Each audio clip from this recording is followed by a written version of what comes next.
video has been feline approved. Good morning. Oh yeah, baby. So I'll kick off with a question of the day. What is the most researched kit you've ever built? I've done a few where I've really gotten into the books and gone to the websites and tried to get it just right, but I'm going to say I've probably put more work into the two Starship Enterprises, the original series, and the movie one, the original movie one. And, you know, one of the problems you have with the Enterprise is the ship changed every season. And it, you had the first season, the one with the tall bridge, and then the next season they shortened the bridge and they put those balls on the back of the engines, and fortunately there are a ton of websites that are dedicated to it. Then there's all these arguments about the colors.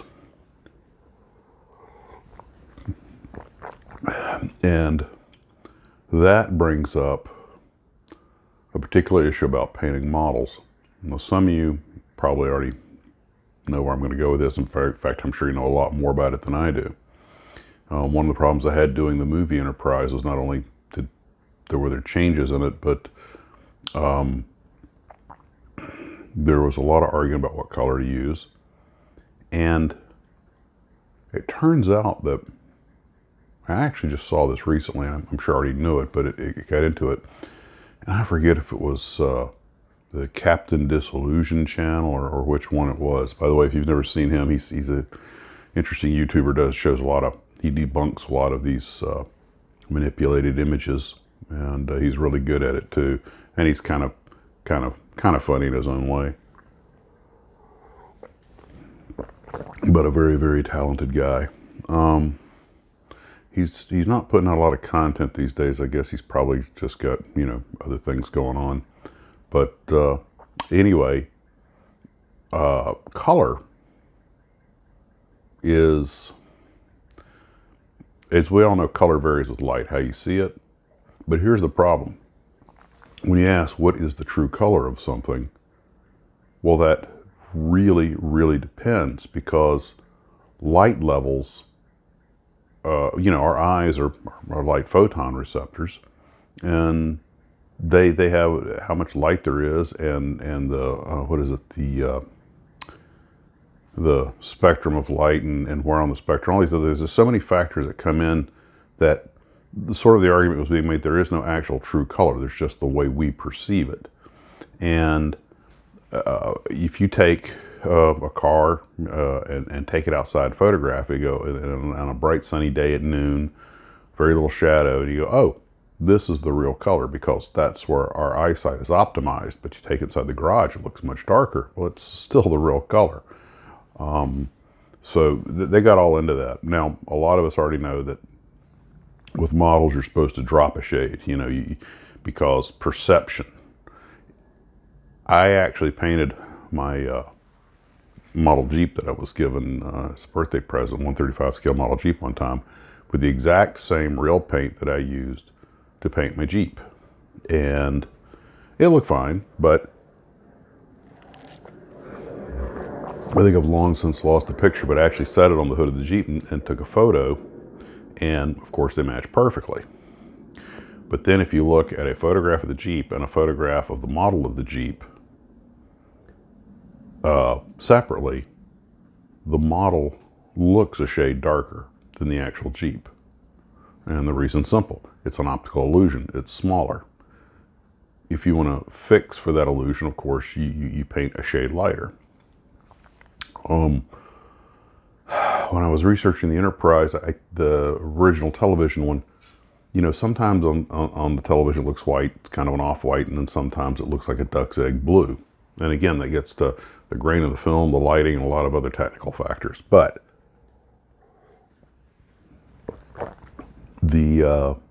I've seen the actual model before it was restored, and it was sort of an offish white. I didn't see the duck's egg blue that a lot of guys are adamant you paint the model duck's egg blue. And I took a couple of photographs of it back in the day, and they're not wrong when they say duck's egg blue. What do you want to make? Do you want to make the ship that's on screen, or do you want to make the actual model as you would see it standing next to it? Because they're two different things. And so a lot of guys think, well, no, the proper way to paint the Starship Enterprise is this duck egg blue or whatever, and they'll show you screen grabs, and in the screen grab, they're right. So that gets into all these arguments about color. And what prompted this thought was some of the stuff you guys had said yesterday. One of you talked about being at an IPMS show, and apparently some guy had built a late World War II aircraft carrier, and he had a blue deck, and the know-it-all judges were, that's the wrong color, and he apparently some old salt who'd been in the Navy back then and said, no, we painted some of them blue in the late war for blah, blah, blah reason, probably camouflage, but anyway, so then the guy sat and hemmed and hawed about whether or not the shade was correct. Well, what do you mean correct to the actual ship, or correct to the way our eye would see it to look right? So, man, I tell you what, you see these people argue about color left and right, and I appreciate the attention to detail. I'm not sure how much some of these people know about what they're talking about, but as you guys also pointed out, and apparently someone had the same problem with a tank. They never painted that color, and he's like, I served in this vehicle. Here's the pictures. Here's the tech manual, and I'm guilty of that from time to time. I remember making a total idiot out of myself one time because Mr. Know-It-All on airplanes. I had a co-worker, and he was like, he was an aircraft mechanic in the Navy. I was like, what you work on? He goes, F-16s. And I went, what? Navy never had F-16s. And yes, they did, but I didn't know that. And apparently the Navy had some for aggressor squadron. I think were F-16Ns. And this was back in the very early 90s, before there was an internet. And so I wasn't as well self-educated as I am now, but I was, so confident in my rightness, and it just, once I found out, I felt like a total freaking putz because I was so sure of myself. So I can't, claim to be innocent of that kind of know-it-alliness. That's our word for the day. Know-it-alliness, boys and girls. You know what know-it-alliness is?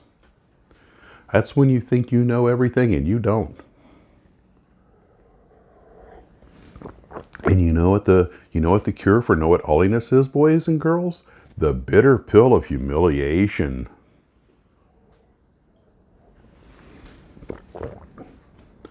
And that's one of the problems you run into when you research stuff is you're only as good as your research material. And of course, most of the stuff in World War II was shot in black and white, which is still great resources for a lot of things, but won't help you with the with getting the colors right very much.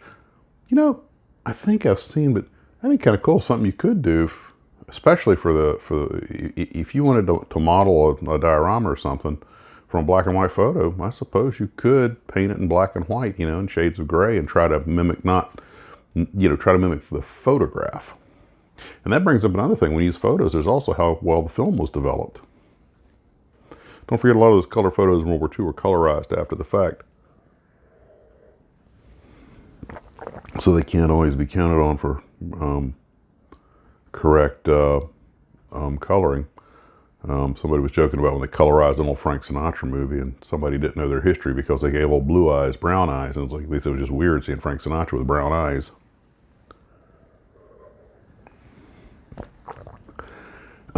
I researched that Vindicator, the Midway Vindicator, but fortunately, God bless Accurate Miniatures. One of the things they did was great. They gave you a lot of really good research material right in the model. I love it when companies do that. What I was shocked at was the Mania models, Kate's, that 2-for-1 kit I had. I made one, and you could make one of them the early model B5N, and the other the later B5N2, but I made them both 2s because I wanted to use them in my Battle of Midway thing I hope to redo at some point. But I was amazed, for a kit that came out in the mid-late 60s, how much detailed. They had this beautiful full color card in there. I mean, that company really had potential. And of course, their molds went to Hasegawa, so it's not like they went to waste. And there were a few issues with the kit, but all in all,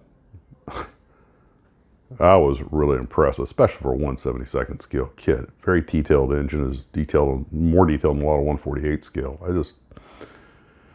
I'd like to know what the guys who started that company, were they trying to make make a really top shelf company and just ran out of money, or it's also possible that they were, I think they were a division of a bigger hobby company, but whatever they were doing, they really tried. And I have another Mania kit, a Nate, that when I get to that, that'll give me a second one to build to compare, see if all their stuff was that done, or if I was just that particular one. But kudos to them for a job well done. Not perfect, mind you. It still takes some shaving and fitting, but still. Now, I'm planning to finish the stage today and probably deliver it tomorrow. Might be a morning show, probably be one this evening, but depending on the weather and everything. And don't know if I'm going to stay overnight Tallahassee or turn around and come right back. But like to I learned to fly at the Quincy airport back in the 70s. And my dad taught me, and I usually try to get out there and visit what's left of the old crew. Actually, I think the old crew's completely gone. Most of the guys from my generation now. But I can remember before that airport even had lights. Gosh, I was probably 16, so I probably didn't get lights until 77. But the the worst thing that almost happened at that airport, though, was, and you guys know I'm an aviation guy. I was at one point, after I'd already gone in the Army and was living my life elsewhere, was that the city commission didn't understand why we needed this airport. There's this huge tract of land that's over a half-mile long that belongs to the city, and maybe a dozen airplanes on it. We tried to explain to them that, an airport's just a piece of infrastructure, like a fire department or anything else. It's just something you should have. And they're like, well, we don't need it. And they wanted to use the land for something else. And fortunately, some airport activists were able to save the airport and got it chartered as an independent entity. I personally served on the airport authority for a short time. And it definitely had its problems.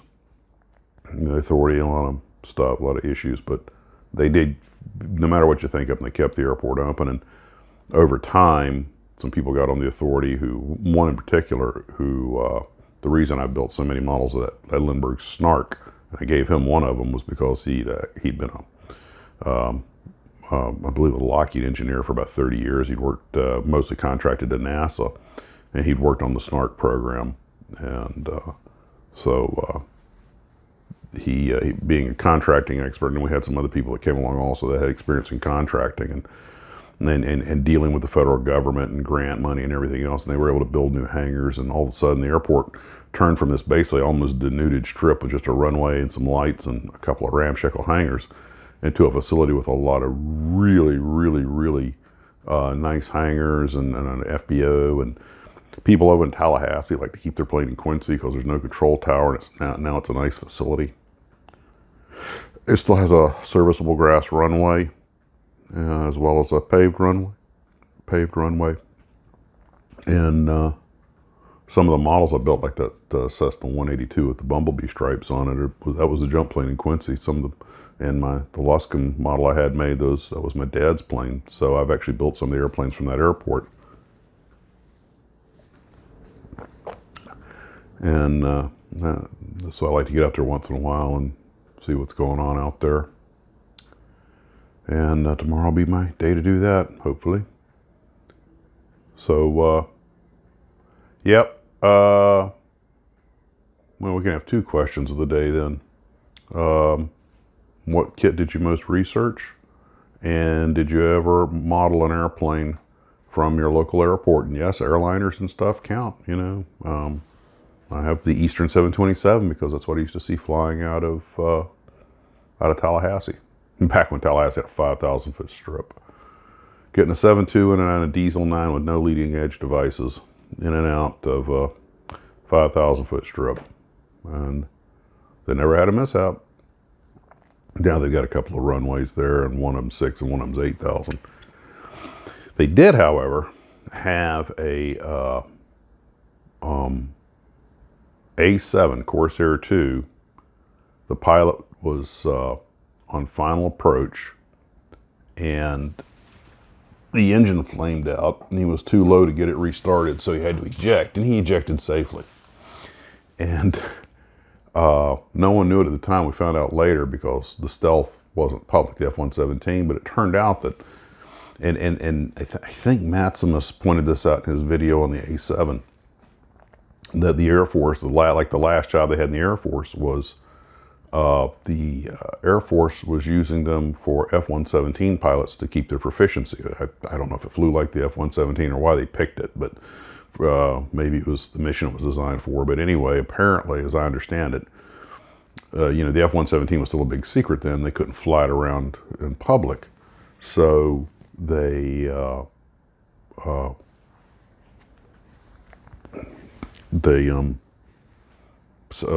would give them these A7s to go out and keep their proficiency in. And apparently that's what he was doing. He was doing for proficiency flight, and the motor crapped out on him, so he had to eject. And I remember the news footage showing where the airplane impacted. He was in landing configuration, and of course losing about 800 pounds of pilot ejection seat. 800 pounds of pilot and ejection seat. Probably helped with this, but the airplane basically just belly landed. It was in one piece, sitting up on its belly. He went out and just kind of settled on the ground. It's crunch. Now, don't let that fool you. That doesn't mean the impact was survivable. I mean, he still was smart to eject.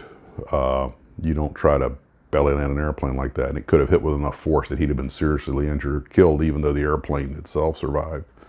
But it was still rather interesting. Kind of reminds me of that footage where the A6 intruder lands on a carrier deck, and just as the arresting cable reaches maximum tension, it breaks, and the plane rolls off the deck. Of course, you see the pilot firewall the engines, and he pulls the gear up, but the airplane starts settling for the water, and he gets in ground effect. You see the wispies under the wingtips, like, oh, this thing's going in the water.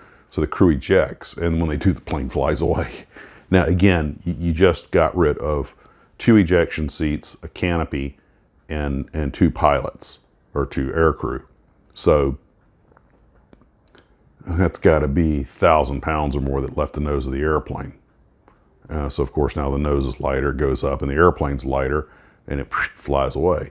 Now maybe they would have made it out had the pilot kept flying the airplane, and maybe not. Not my place to say, but you know that guy's going to get ragged about that the rest of his career.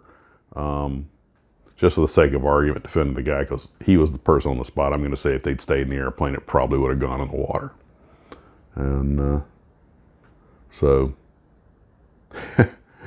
well, I remember building a model of the A6 in 172 or 176 scale, and I had to be the only person that thought it was a cool looking airplane. But the thing I remember about it was that was one of the earlier models I'd gotten some paint for, and that was the model that taught me the lesson to wait overnight for the paint to harden, because I thought the paint had dried, and I just fingerprinted it up and made a mess out of it. God, how many kits did I make a mess out of? They'd been better off. They'd have looked better if I had just not painted them, just stuck the decals on them. And so, okay, guys, well, that's all for this morning. And you know, there's a lesson. What did model building teach me? Patience. We'll let you guys go. You have a wonderful day, and we'll see you tonight. And Last night I made a new intro for the After Hours video, which is well, nothing exciting. Just see if you like it. So you'll see that tonight. And all right, good enough. See you then.